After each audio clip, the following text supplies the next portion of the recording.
제가 지금 다음 주일부터는 지금 생각에, 설교 전에 한 5분에서 10분 정도 제가 그 기독교 교리를 한 10주 정도에 걸쳐가지고 좀 간략하게 좀 이렇게 설명해 드리는 시간을 가지려고 그래요. 따로 좀 시간 가지려니까 또 오시는 분들 오시고 못 오시는 분들 오시니까 10주 정도 제가 웨스트민스터 소교리 문답을 주요한 교재로 해가지고 간단하게 설명드리면서 갈 거니까 빠지지 말고 오세요. 네, 좋습니다.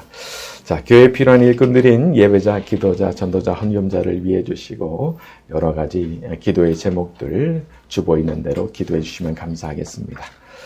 자, 지난 시간 우리는 삼손이 자기 비밀을 누설하고 블레셋 사람들에게 체포되는 장면을 다루고 있었습니다. 자, 오늘은 체포된 이후의 일이 진행되게 되죠. 자, 21절로 가게 됩니다. 21절. 블레셋 사람들이 시작.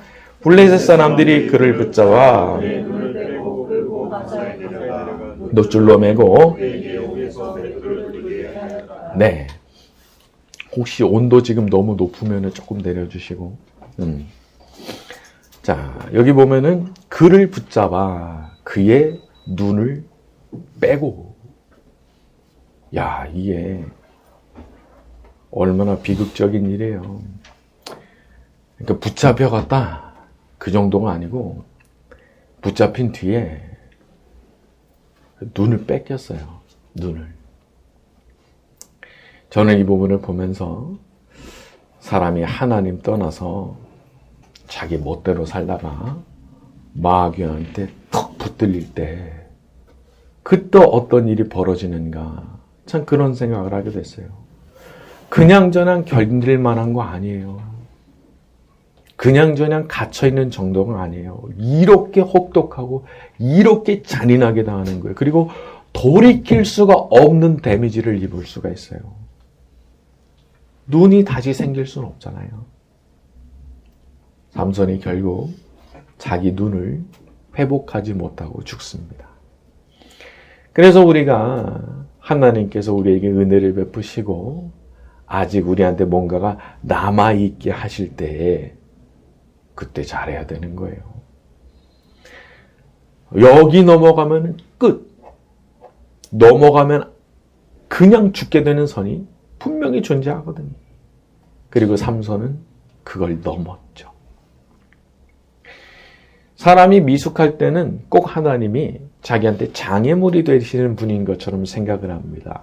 내가 하나님 믿어가지고, 내가 예수님 믿어가지고 이걸 못하네. 남들 다 아는데 내가 이걸 못하네. 그러면서 자기가 마치 손해라도 보고 있는 양 그렇게 생각을 하지만 한번 그러면 하나님 떠나서 한번 살아보세요. 마음대로 살아보세요. 어떤 결과가 오게 되는지. 사람이 호랑이가 득실되는 사파리에 차를 타고 갔습니다. 너무 답답한 거예요. 차 안에만 있기가. 답답해. 잠깐만 나가서 산책하고 오지. 나갔어요. 어떻게 돼요? 그냥 물려가는 거예요. 그냥 물려가는 거예요. 이런 거 그 해외 토픽에도 가끔 나오죠. 그냥 자기 감정에 충실했어요. 답답하니까, 짜증나니까, 동승한 사람이 날 너무 짜증나게 해. 그래서 문 열고 나갔어요. 어떻게 돼요? 붙잡혀 가는 거예요.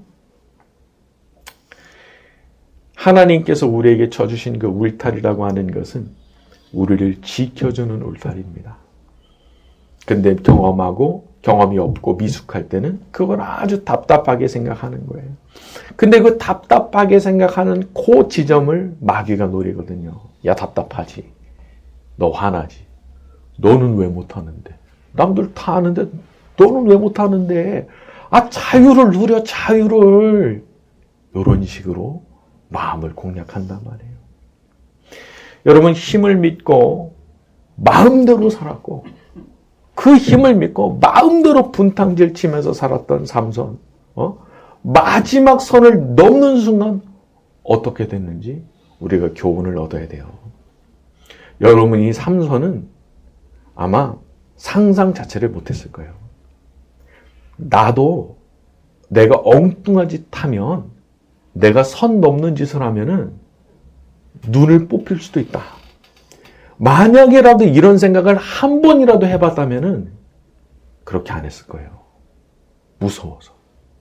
무서워서라도 그렇게 안 했을 거예요. 그런데 그런 생각 안 했거든요. 사람이 많은 경험과 세월 가운데 성숙하게 되고 무르익게 되면 하나님을 경외하게 됩니다. 그러니까 다시 말하면 하나님 두려우신 줄 알고 항상 고개 숙이게 되는 거예요. 이 하나님의 뜻에 바깥으로 막 나가서 막 사는 게 얼마나 위험한 일인지를 사실 세월이 지나면서 자기가 몸으로 경험한 것이 있거든요. 그러니까 겁나서라도 그런 거 함부로 못하는 거예요. 여러분 보세요. 교회 다닌다 하면서도 예수님 믿는다 하면서도 마음대로 사는 분들이 있어요. 완전히 자기 감정에 충실해서 그냥 멋대로 살아요. 여러분 그런 분들 결말 무서운 겁니다. 큰일 나는 겁니다. 그러니까 이제 본인은 신자라고 말하고 다닐지 모르지만 사실은 진짜 신자도 아닌 거예요. 그런 게 너무 많은 시대인 거예요. 하지만 아주 지혜로운 분들은 이제 그렇게 하지 않죠. 그러니까 항상 자기를 이렇게 삼가할 줄 아는 거예요. 자기를 삼가할 줄 아는 거예요. 멋대로 살려고 하지 않는 거예요. 내가 성질대로 하는 거 절대로 안 하는 거예요. 하나님 두려우신지를 알기 때문에. 그래서 제가 좀 뉴스 같은 거 보다가 좀 안타까운 게 좀 그런 거예요. 아니 이력을 보면은 믿는 분이라는데 그 입에서 나오는 말들이 그분이 하는 행동들이 우리 예수님과는 전혀 상관없는 오히려 믿지 않는 분들보다 더 악한 이거 기가 막힌 거거든요. 그거 생각 잘못하는 겁니다. 큰일 나는 거예요. 그래서 정말 지혜롭게 되면 하나님 앞에 자기를 이렇게 딱 절제할 줄 알게 되고 겸손한 마음으로 그리고 순종의 마음으로 내가 늘 하나님 뜻을 받들어야 되겠다 그렇게 생각하고 살게 되는 거예요. 자, 우리 모두가 하나님을 경외하며 겸손과 순종의 마음으로만 살아가는 사람들이 되기를 바랍니다. 자, 우리 22절로 갑니다. 그의 머리털이 시작. 그의 머리털이 밀린 후에 네. 바로 여기에 놀라운 은혜가 있죠. 머리털이 밀렸지만 다시 자라기 시작했다는 거예요. 다시 자라기 시작하니라. 우리도 때로는 참 원했던 원치 않았던 치명적인 잘못을 우리도 저지를 때가 있습니다. 여기 나오는 삼손처럼 넘으면 안 되는 선을 넘어가지고 진짜 파멸 직전까지 갈 수도 있어요. 하지만 하나님께서 택하신 백성들에게는 당신의 자녀가 된 사람들에게는 은혜가 있는데 그 백성들을 완전히 버리지는 않으시는 그런 은혜가 있어요. 그 마지막 남은 한 줄기, 딱 한 가닥의 그 줄기가 남아있는 거예요. 은혜의 줄기가. 이런 사실을 우리는 굉장한 행운으로 여겨야 됩니다. 왜냐하면 누구도 자신 있게 말할 수 그렇게 없는 것이 사람의 인생이니까. 나는 절대 넘어질 일 없습니다. 여러분 그렇게 큰 소리 친 사람이 더 빨리 넘어집니다. 그런 거 얼마나 많이 보게 되는지 몰라요. 지금 큰 소리 빵빵 치고 있어요. 나는 넘어질 일이 없다고. 오히려 그런 소리를 하는 분들일수록 이제 멀지 않아 보이는 거예요. 그냥 이제 넘어질 일이 멀지 않아. 그렇게 되는 거예요. 그러니까 누구도 자신을 하면 안 됩니다. 나는 그럴 일이 없다. 과연 그럴까요? 그렇기 때문에 우리 예수님 안에서 주어지는 그 용서의 은혜가 얼마나 귀한 건지 몰라요. 내가 진심으로 뉘우치고 엎드려서 은혜를 구하면 용서해 주시는 거예요. 내가 잘해서 용서하시는 거 아니에요.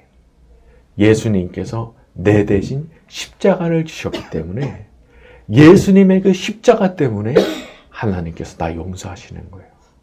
내가 어떨 때 다 깜짝 엎드려서 잘못했습니다. 자기 죄 인정하고 회개할 때 용서해 주시는 거예요. 여러분 요거 조심하셔야 됩니다.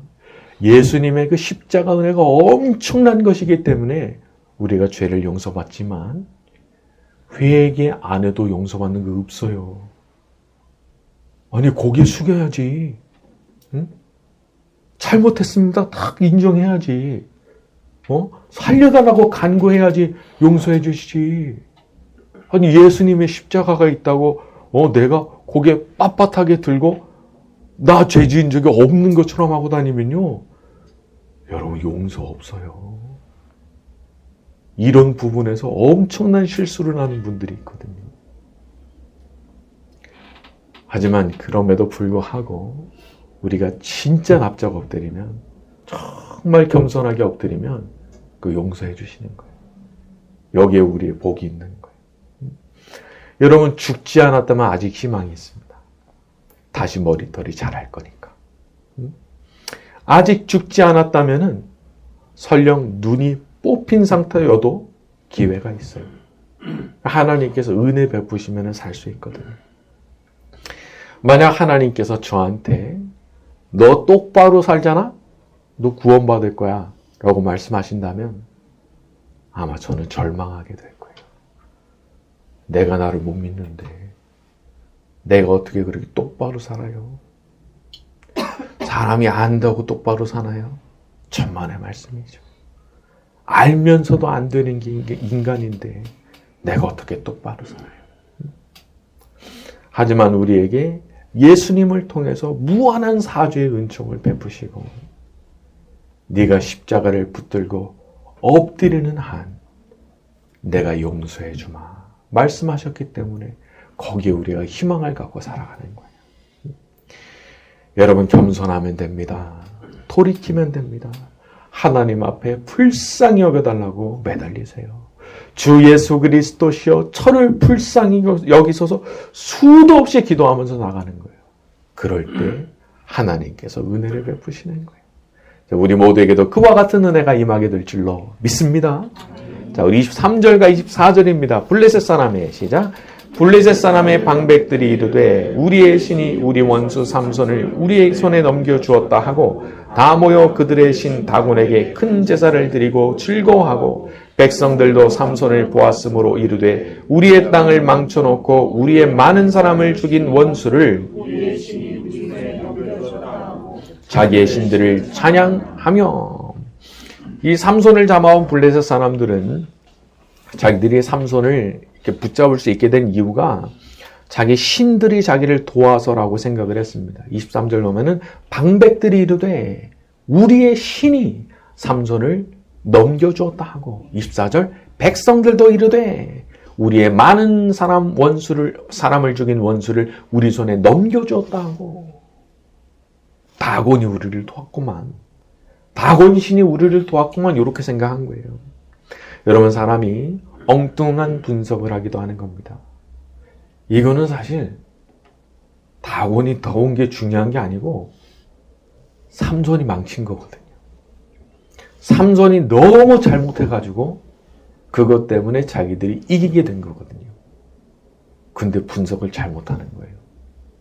다곤이 도와줘서 이겼다. 우리도 뭔가 승리를 경험하게 됐을 때 원인의 분석을 잘해야 됩니다. 내가 이렇게 하니까 이렇게 됐네. 하하, 이게 내 성공의 비결이야. 아닐 수도 있어요. 저 사람이 너무 못하니까 하나님께서 벌 주시느라고 그게 나한테 올 수도 있는 거거든요. 그리고 하나님만 아시는 어떤 이유가 있을 수 있거든요. 내가 너무 형편없지만 그냥 하나님께서 주권적으로 내가 그냥 너한테 일방적으로 은혜를 베풀겠다 하셔가지고 내가 그 승리를 얻게 되는 경우도 있는 거거든요. 근데 사람이 되게 단순하고 교만하기 때문에 어떻게 생각해요? 내가 이렇게 하니까 이렇게 됐다. 이걸 막 자랑하고 다녀요. 내가 이렇게 하니까 이렇게 됐는데 니네 안 해? 야, 이 바보들아, 이렇게 쉬운데 안 해? 그거 착각이에요. 분석을 잘해야 되는 거예요. 어리석인 사람일수록 성공의 원인을 자기 자신에게서 찾습니다. 아, 하나님께서 해주셨습니다. 말은 그렇게 하지. 근데 속에는 무슨 생각이 있느냐? 내가 이렇게 하니까 하나님이 나한테 복을 주시지. 아, 이게 내 비결인데 이렇게 생각한단 말이에요. 그러시면 안 되는 거예요. 그렇기 때문에 이런 것들을 아는 사람은, 지혜로운 사람은 성공 앞에서도 항상 겸손한 거예요. 왜냐하면 내가 잘해서 된 게 아닐 수 있거든요. 내가 그냥 얻어 걸린 걸 수도 있거든요. 저쪽이 너무 못해가지고. 혹은 하나님만 갖고 계신 어떤 일방적인 그냥 은혜를 부어주시는 것으로 내가 잘 된 걸 수도 있거든요. 그러니까 어깨가 이렇게 올라가지 않아요. 그냥 담담한 거예요. 그리고 하나님 앞에 엎드려 경배하는 거예요. 모든 것이 하나님의 은혜십니다.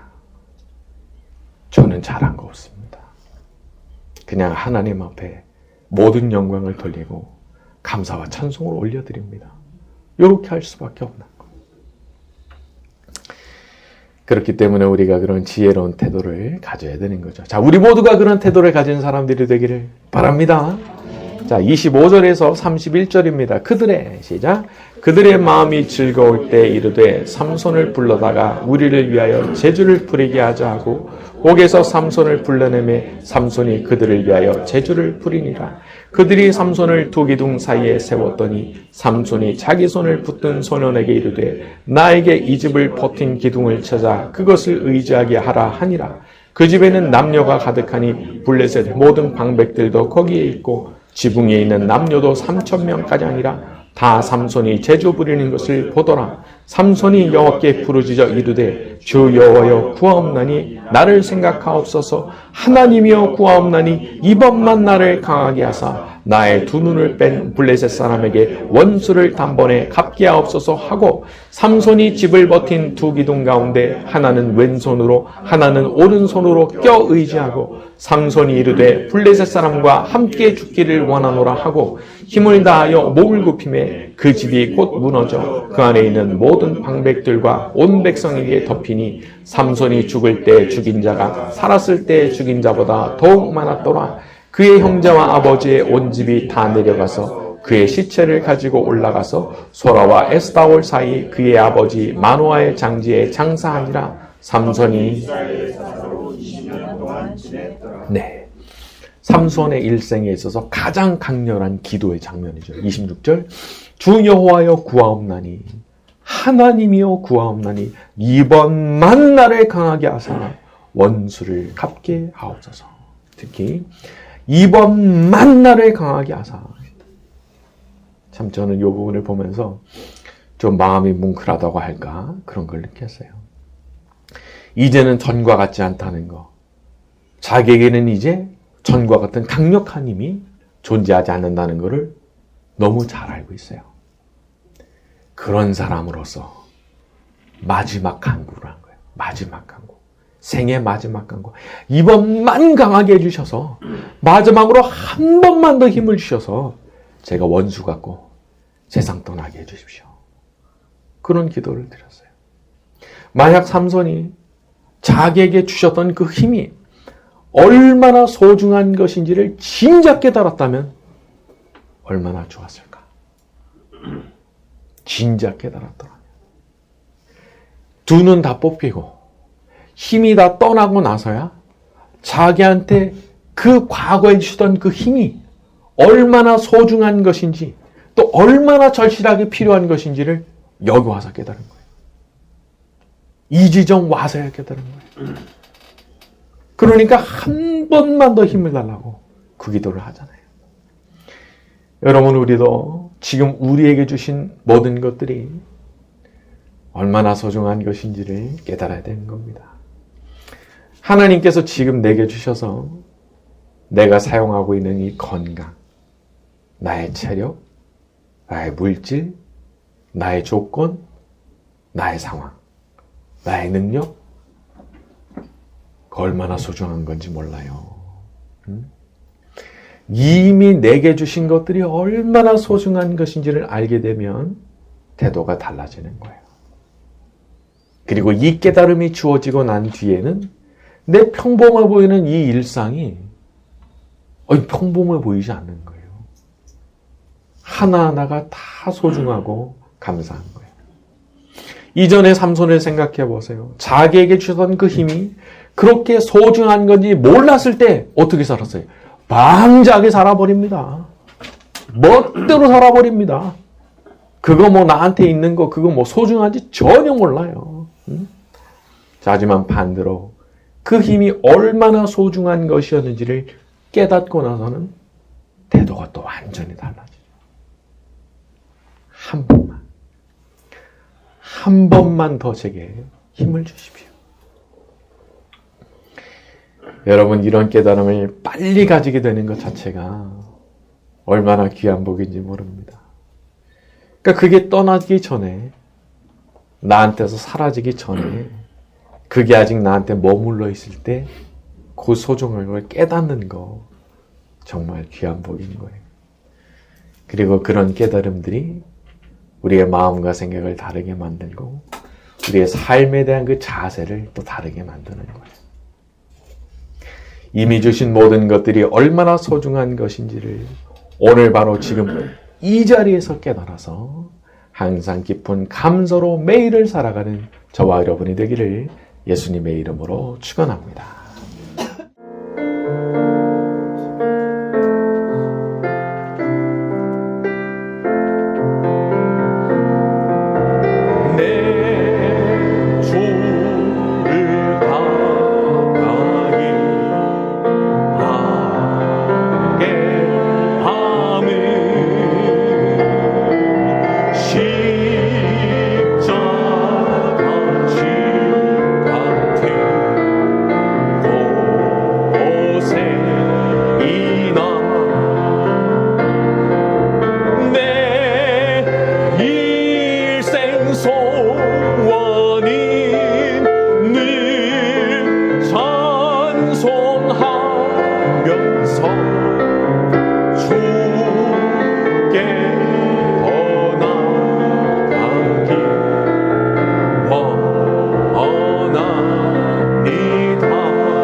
돌면서 주께